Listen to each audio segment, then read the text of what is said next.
l'avenir. Je viens m'exprimer devant vous comme un homme de ma génération. Je suis né en 1989, l'année de la chute du mur de Berlin.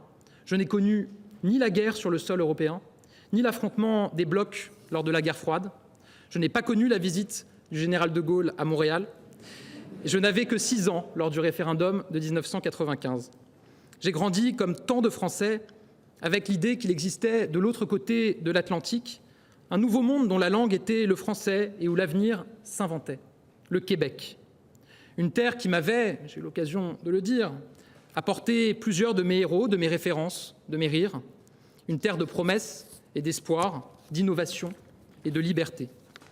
Pour moi, le Québec, c'est là où l'on ose. Il y a 5 ans, alors que j'étais secrétaire d'État chargé de la jeunesse, je m'étais rendu au Québec auprès des jeunes de l'Office franco-québécois pour la jeunesse.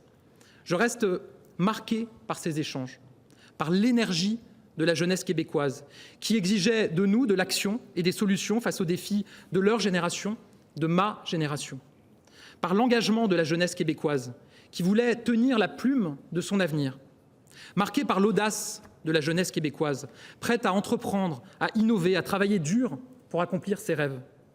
L'appel de cette jeunesse tonne. Il tonne des 2 côtés de l'Atlantique avec la même force et la même détermination. Alors nous avons un devoir, leur répondre ensemble, leur répondre côte à côte, Québec et